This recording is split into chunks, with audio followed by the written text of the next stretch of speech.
Hello everyone. इस video में मैंने सीटेट दिसंबर 2019 का पेपर डिस्कस किया है, only maths and science part. मैंने हर क्वेश्चन की बेस्ट एक्सप्लेनेशन देने की ट्राई किया है। वीडियो को आप प्लीज एंड तक देखिएगा, और अगर आप इस वीडियो को ठीक से सुनते हैं तो आप इस तरह के हर क्वेश्चन हर एग्जाम में सॉल्व कर पाएंगे। First question, how many pairs of twin primes are there between integers 1 and 100? अब ट्विन प्राइम्स क्या होते हैं? प्राइम नंबर्स होते हैं the numbers which are divisible by itself और बाय 1, जैसे 2, 3, 5, 7, 11। ये नंबर्स या तो खुद से डिविजिबल है या 1 से डिविजिबल नहीं होते हैं प्राइम नंबर्स। ट्विन प्राइम्स वो दो प्राइम नंबर्स होते हैं जिनके बीच में डिफरेंस 2 का होता है। जैसे आप 2 और 3 देखें, इसमें डिफरेंस है 1 का, इसमें डिफरेंस 3 और 5 में डिफरेंस इज 2, ये डिफरेंस है 2। 7 और 11 डिफरेंस हो गया 4 का, तो ये ट्विन प्राइम्स नहीं है। तो आपको ऐसे देखने पड़ेंगे कितने ट्विन प्राइम्स एग्जिस्ट करते हैं 1 और 100 के बीच में। ऐसे 8 ट्विन प्राइम्स हैं, 3, 5, 5, 7, 11, 13। So these are the 8 pairs: 3, 5, 5, 7, 11, 13, 17, 19, 29, 31, 41, 43, 59, 61 और 71, 73। तो आंसर है 8। ट्विन प्राइम्स को हम प्राइम ट्विन या फिर प्राइम पेयर्स भी बोलते हैं, तो आप कंफ्यूज मत होइएगा। Okay, now next question is, if 2168 is equal to this, ABC natural numbers है, तो आपको इसकी वैल्यू फाइंड करनी है। तो यहाँ पे आपको दिख रहा है कि ये प्राइम फैक्टर्स है, तो इसमें प्राइम फैक्टराइजेशन हमें करना पड़ेगा। 21168 प्राइम फैक्टराइजेशन करें जल्दी से। सबसे पहले 7 से डिवाइड कर लेते हैं, हमें दिख ही रहा है 7 का मल्टीपल है ये। तो प्राइम फैक्टराइजेशन कर रहे हैं तो हमें मिल रहा है 7 स्क्वायर इंटू 3 इंटू 12 स्क्वायर। 12 को आप लिख सकते हैं 3 इंटू 4 स्क्वायर। तो 7 स्क्वायर, ये 3, ये होगा 3 स्क्वायर। 4 स्क्वायर को आप लिख सकते हैं 2 raise to power 4। I hope ये आप भी समझ आ गया होगा। 4 को मैंने लिखा 2 का स्क्वायर, तो ये आ गया 2 का स्क्वायर 2 रेज़ टू पावर 4। तो 7 square 3 cube and 2 raise to power 4। तो आपको वैल्यू मिल गई है, ए की वैल्यू है 4, पावर्स कंपेयर करनी है। 3 रेज़ टू पावर 3 है तो बी है 3 और सी है 2। सो 16 minus 15, 1 plus 2 is 3. Next question, let x be the least number which when divided by 8, 12, 20, 28, 35 leaves remainder 5 in each case. What is the sum of digits of x? देखिए, एक ऐसा number आपको find करना है जिसको मैं 8, 12, 20, 28, 35 से डिवाइड करूं तो रिमाइंडर 5 आए, राइट? तो पहले तो हम एक ऐसा नंबर फाइंड कर लेते हैं जो रिमाइंडर हमें 0 देगा। ठीक है, 5 नहीं, मैं रिमाइंडर 0। तो मतलब मुझे क्या फाइंड करना है? इसका मल्टीपल फाइंड करना होगा ना, एक ऐसा नंबर जो सबकी टेबल में आता है, यानी कि lowest common multiple, LCM। Find out LCM of 8, 12, 20, 8 and 35। सबसे पहले 7 से डिवाइड कर लेते हैं। 4, 2, 3, 5, 1, 5, then 5, 2, 3, 1, 1, 1. So 6 into 5, 30 into 28. This is equal to 840. ये 840 है। अब मैं 840 को इन नंबर से डिवाइड करूंगी तो रिमाइंडर आएगा 0। अब मुझे चाहिए रिमाइंडर 5, तो मतलब इसमें 5 ऐड कर दो। 845 से जब आप डिवाइड करेंगे तो आपको मिल जाएगा रिमाइंडर 5। अब 845 का सम of digits 12 plus 4, 17. Now what should be subtracted from each of these so that numbers so obtained in this order are in proportion? Proportion क्या होता है?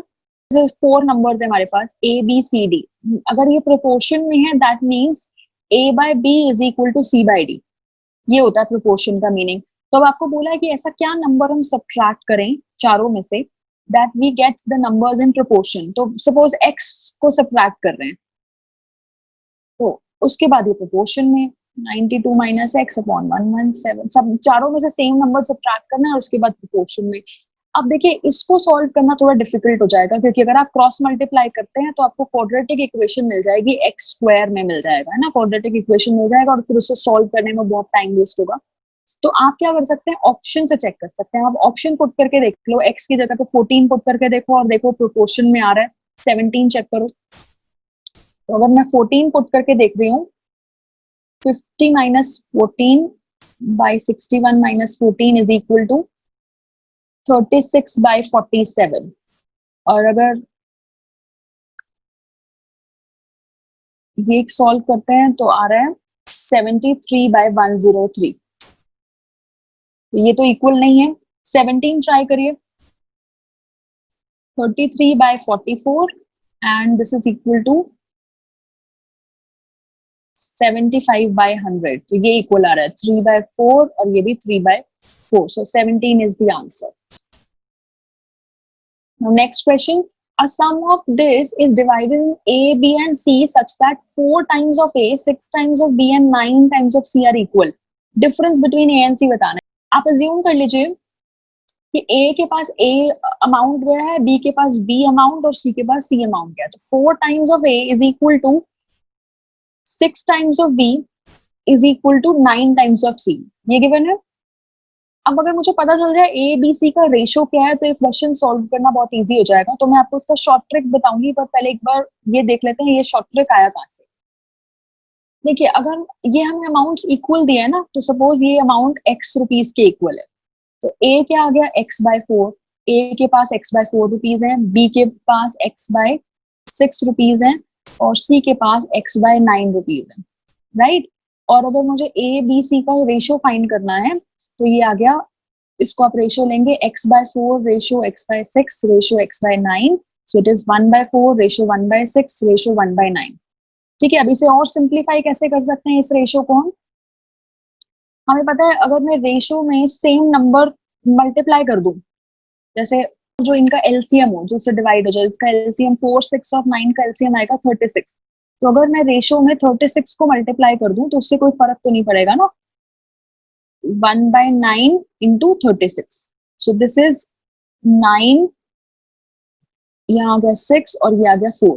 तो ये एक्चुअली में रेशियो क्या आ गया, 9:6:4। ये रेशियो है A:B:C। ठीक है, तो आप, ये तो थोड़ा लॉन्ग मेथड हो गया, आप अब इजी कैसे कर सकते हैं इसे, आप इसको x की जगह पे आप इसके एलसीएम के इक्वल, जो भी इन नंबर्स का एलसीएम आता है ना, जो 36, उसके इक्वल अज्यूम कर लो। तो a की वैल्यू आ गई 6, b की वैल्यू, सॉरी, a की वैल्यू आ गई 9, b की वैल्यू 6 एंड c की वैल्यू आ गई 4। सो A:B:C है 9:6:4। ठीक है, तो अब आपको ये मिल गया और आपको टोटल अमाउंट दिया हुआ है 1710 है। So 9x plus 6x plus 4x, 19x is equal to 1710। x की वैल्यू आ गई 90। लेकिन अब आपको फाइंड करना है a और c के बीच में डिफरेंस क्या है।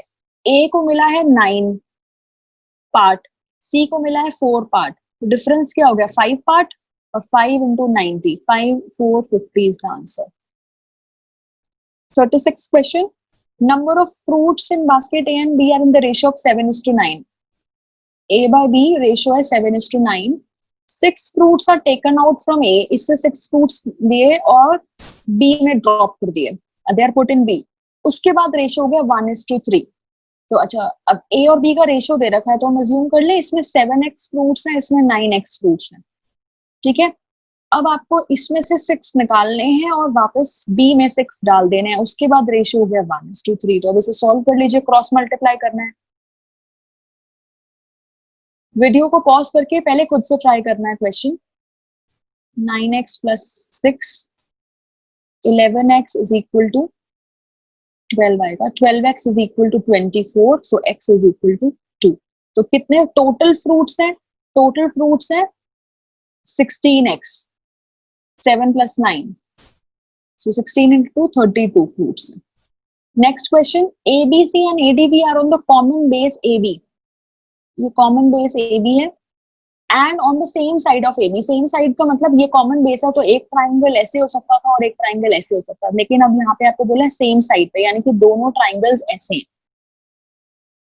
ओके, सो AB हमने बना दिया है, अब ABC बनाना है। अच्छा, ये भी ध्यान रखना है, एंगल, ये एंगल्स 90 है। ए बी सी ट्राइंगल बना दिया, और बी सी जो है वो ए बी को परपेंडिकुलर है, एंड सेकंड ट्राइंगल बनाना है A D B, A D B such that D A is perpendicular to A B, this is given in the question. और ए सी और B D equal दिया है, A C is equal to B D. Now which of the following is true? Congruency condition देखनी है आपने।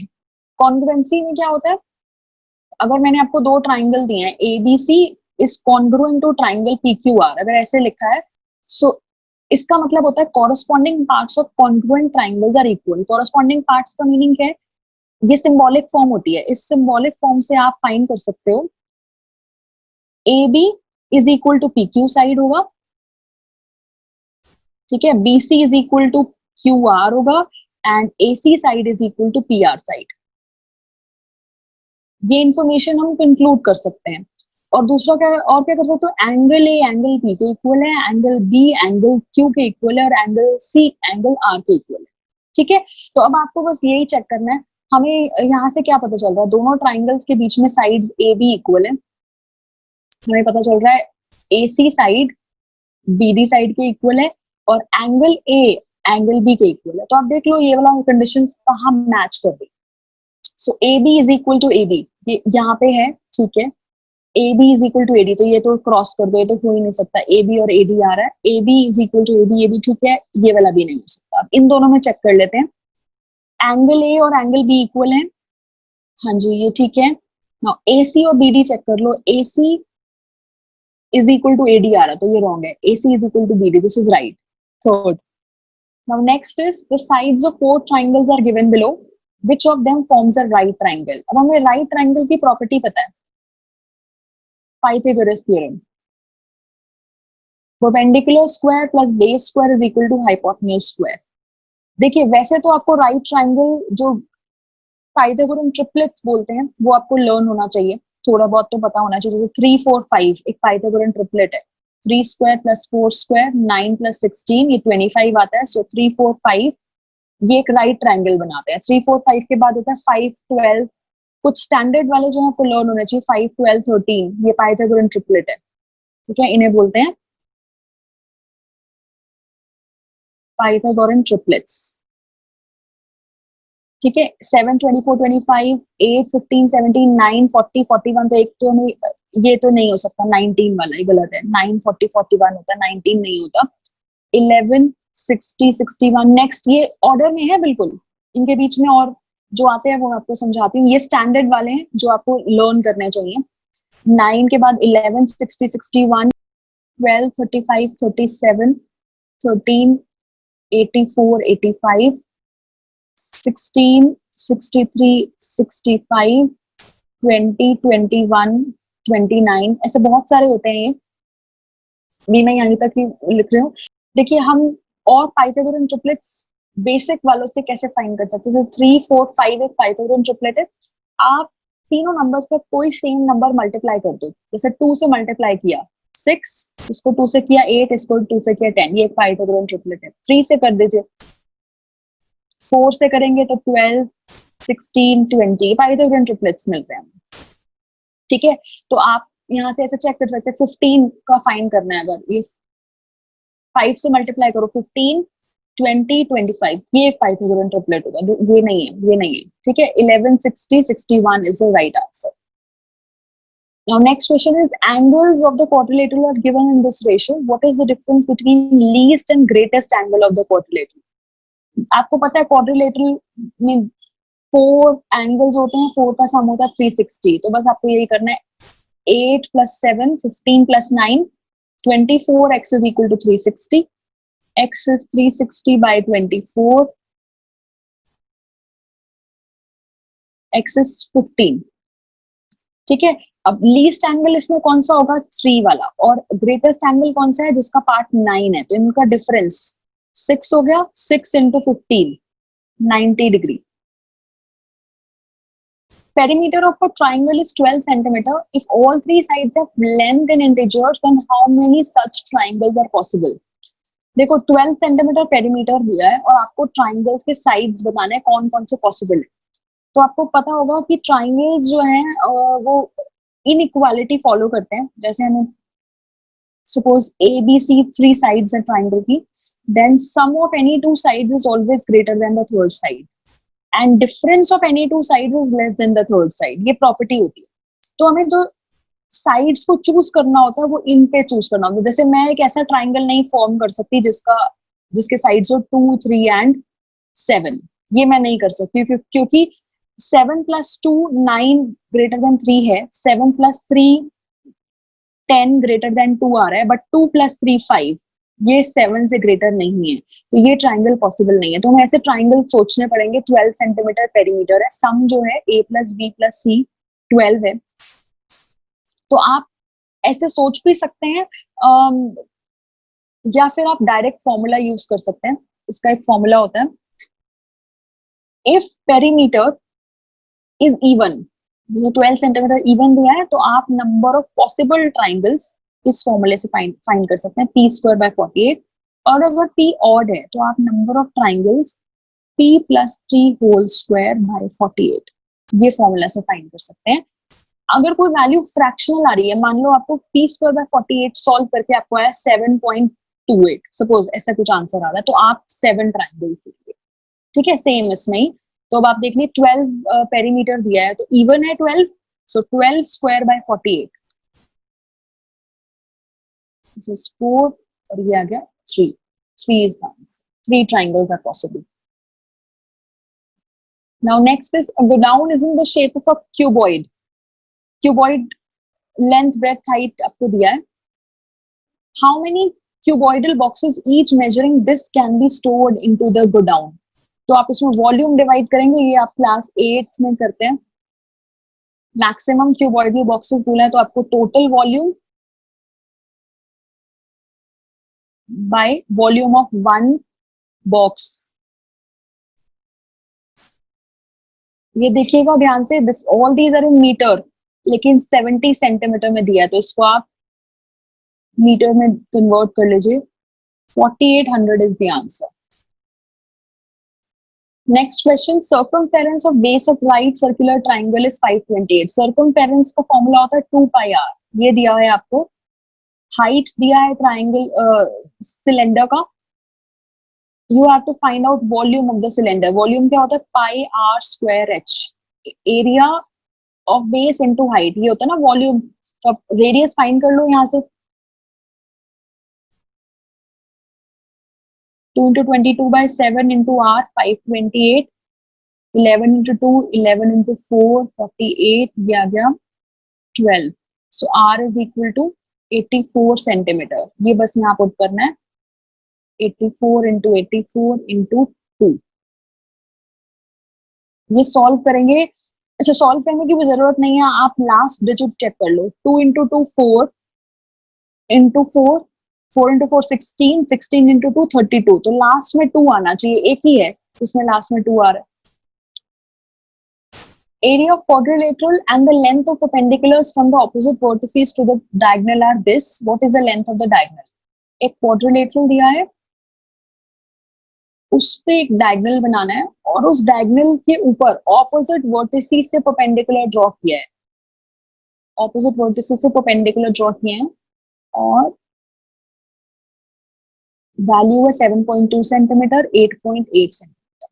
ठीक है. You have to find out the length of the diagonal. Area आपको given है, तो अब आपको पता है एरिया जो है क्वाड्रिलेटरल का मैं 2 ट्राइंगल्स में डिवाइड कर सकती हूँ ना. Area of this triangle plus area of this triangle कह सकते हैं. एरिया ऑफ ट्राइंगल क्या होता है? Half into base into height. Base है डायगोनल जिसको मुझे फाइंड करना है, हाइट है 7.2 plus half into base, again diagonal हो गया सेकेंड ट्राइंगल का, और हाइट है 8.8 इज इक्वल टू 2 to 7.2. बस इसे सॉल्व करना है. हाफ डी कॉमन ले लो. 7.2 प्लस 8.8 इज 16. सॉल्व करेंगे में मिल जाएगा 28.4 centimetre. Now next question is, if this equation is given, what is the value of this? तो इस इक्वेशन को जल्दी से सॉल्व कर लेते हैं. 5 × 3 15x plus 20 minus 48x minus 56 is equal to 9x minus 8. So 15 minus 9, 6 minus 48 is minus 42x this will be 56 minus 8 minus 20. 36 minus 8, it is 28. So x is equal to 28 by minus 42. 7 into 6, 7 into 4, minus 2 by 3. अब आप ये इसमें put कर लीजिए. आप चाहो तो x की जगह पे भी माइनस 2 by 3 ऐसे पुट कर सकते हो. Minus 2 by 3 square minus 2 by 3 plus 1 solve कर लेना. नहीं तो हमें डायरेक्टली दिख रहा है x square minus 2x plus 1. ये क्या है? x माइनस 1 होल स्क्वायर है. So minus 2 by 3 minus 1 whole square, it is equal to minus 5 by 3 whole square, 25 by 9. Now, next question, what is the value of this if a is this, b c? ये तो बहुत easy question है, आपको direct values put करनी है. 1 plus 9 minus 2, b square है 9, 1 plus 9 plus 4 minus plus हो जाएगा a plus b square 1 plus 9. तो ये आएगा 7 plus 10 14 into 9, 126 plus 20, it is equal to 154. Now the expression this is equal to, इसे जल्दी से सॉल्व कर लेते हैं. देखिए ये वाला जो फॉर्मूला ये किसका है? a cube minus b cube identity है. a cube minus b cube क्या होता है? a minus b a square plus A B plus B square. और ऐसे a cube plus b cube होता है a plus b a square minus A B plus B square. ठीक है, तो आप देख रहे हैं ये आइडेंटिटी है x cube minus Y cube. फिर नेक्स्ट मिल रहा है x cube plus Y cube, और उसके बाद कोई आइडेंटिटी नहीं है, तो ये आपको ऐसे लिखना पड़ेगा x plus Y X square minus Y square. So you will get 2x cube. इसे सॉल्व करना पड़ेगा. Minus X cube plus X Y square minus X square Y plus Y cube. So it is x cube plus y cube. Take xy common, y minus x. So this is third part. Now next is you have to find out mean of, median, mode and range of this data. अब ये ungrouped data है. Ungrouped data मतलब जब आपको कोई table नहीं दिया है, ऐसे डेटा दिया है, आपको इसमें कैसे फाइंड करना है? देखिए सबसे पहले काम होता है इसको असेंडिंग या डिसेंडिंग ऑर्डर में अरेंज करना. तो मैं अभी असेंडिंग ऑर्डर में अरेंज कर रही हूँ इसे. So this is the ascending order. So 17 numbers हैं. अब आपको पहले फाइंड करना है मीडियन. देखो मीडियन का फॉर्मूला क्या होता है? मीडियन होता है मिडिल मोस्ट, मिडिल में जो नंबर है. जैसे अगर ये 4 नंबर है, 5 नंबर है, तो इसमें मिडिल में कौन सा है? सी. ये मिडिल में है. और अगर आपको ये इवन होता तो आप क्या करते? ये मिडिल में है, इन दोनों का मीन फाइंड कर लेते. तो अगर 5 नंबर्स है तो आपने क्या करा? 5 plus 1 by 2 मतलब थर्ड नंबर. और अगर ये इवन होता, A B C D E F 6 number है ना, तो आपने क्या करा? थर्ड एंड फोर्थ वाले का मीन ले लेना है. ये फॉर्मूला लगाया. तो मीडियन का फॉर्मूला होता है, अगर n ऑब्जर्वेशंस हैं, अगर n ऑड है तो आप मीडियन फाइंड करते हैं इस फॉर्मूला से n plus 1 by 2th observation. ये वाला जो ऑब्जर्वेशन होगा ये मीडियन होगा. और अगर n इवन है तो मीडियन आप कैसे फाइंड करेंगे? n बाई 2th ऑब्जर्वेशन देखेंगे, n plus 1 by 2th observation देखेंगे और उसका मीन फाइंड कर देंगे. मतलब दोनों को सम करके 2 से डिवाइड. ये फॉर्मूला होता है. तो यहाँ n ऑड है, 17 है, 17 plus 1 by 2 18 by 2 9th term. 9th term median है. 9th देखो क्या है? 1 2 3 4 5 6 7 8 9 24. Now median is 24. Next find करना है मॉड. मॉड होता है वो नंबर जो सबसे ज्यादा बार रिपीट हुआ है, जिसकी फ्रिक्वेंसी सबसे ज्यादा है. तो आप देखेंगे जैसे 8 9 ये तो एक एक बार आए हैं. 11 जो है वो 2 बार आया. 25 3 टाइम्स आया. 30 2 टाइम्स आया. तो इसमें सबसे ज्यादा रिपीट हुआ है 25. सो मॉड इज 25. ठीक है. अच्छा एक बात बताइए, अगर ऐसे हो, एक ऐसा नंबर मैंने आपको डेटा दिया है, ये नंबर्स हैं, अब क्या होगा? मॉड 2 भी 2 टाइम्स आ रहा है और 9 भी 2 टाइम्स आ रहा है. तो इसके दोनों मॉड्स हैं. 2 भी है और 9 भी है, दोनों मॉड्स हैं. ठीक है. चलिए anyway median is 24, mod is 25. फिर फाइंड करना रेंज. रेंज होता है highest value minus lowest value. Highest value हमारे डेटा में 50, लोएस्ट वैल्यू है 0. सो ये 50 है. इन तीनों का मीन फाइंड करना है। मीन कैसे फाइंड करते हैं? Sum of observation divided by number of observation. तो सम करेंगे 24 प्लस 25 प्लस 50 डिवाइडेड बाय 3, जो आपका आंसर आ जाएगा it will be 33। Now next is a mathematical theorem is based on which of these points. देखिए इसका आंसर फर्स्ट है, statement that has been proven by logical arguments based on axioms. तो मैं आपको वैसे एक्सियम्स बता देती हूँ क्या होता है।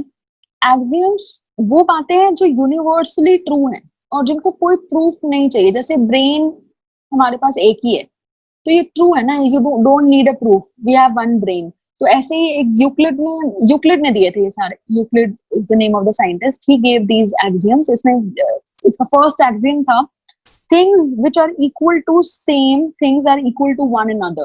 नेक्स्ट क्वेश्चन में यही दिया है, things which are equal to the same things are equal to one another. इसका मीनिंग क्या है? जैसे मैंने बोला ए सी के इक्वल है और बी बी सी के इक्वल है, तो दैट मीन्स ए और बी इक्वल है। ठीक है ना, ए सी के इक्वल है, बी सी के इक्वल है, दैट मीन्स ए और बी इक्वल है। तो ये एक एक्सियम है।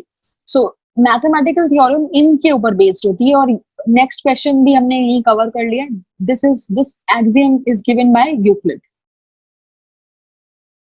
Now next is which of the following can be used as assessment strategy to encourage interdisciplinary in mathematics। देखिए interdisciplinary होता है दो डिसिप्लिन्स को ज्वाइन कर देना, दो डिसिप्लिन्स में कनेक्शन फाइंड करना, दो सब्जेक्ट्स में कनेक्ट कर देना दो सब्जेक्ट्स को, ये होता है इंटरडिसिप्लिनरी। या उनको रियल लाइफ से रिलेट कर देना। तो आप मैथमेटिक्स में इंटरडिसिप्लिनरी कैसे ला सकते हो? एक एग्जांपल से समझाती हूँ आपको। जैसे हमें रिवर्स टॉपिक पे एक साइंस टीचर बोल देती है कि रिवर्स में जो भी इकोसिस्टम्स हैं, जो भी लाइफ सिस्टम्स रिवर्स में एग्जिस्ट करते हैं, उसके ऊपर एक प्रोजेक्ट बनाओ। एसएसटी की टीचर सेम टॉपिक के ऊपर वर्क दे सकती है कि उसकी हिस्ट्री फाइंड करो, उसमें सेटलमेंट, उसके अराउंड जो सेटलमेंट हुई है, उसकी ज्योग्राफी, वो किस स्टेट में फ्लो करती है, क्या ट्रांसपोर्ट है, what is the use of that river, वो कहाँ कमर्शियल यूज हो रहा है। तो वो एक एसएसटी की टीचर उसको वो वर्क दे सकती है।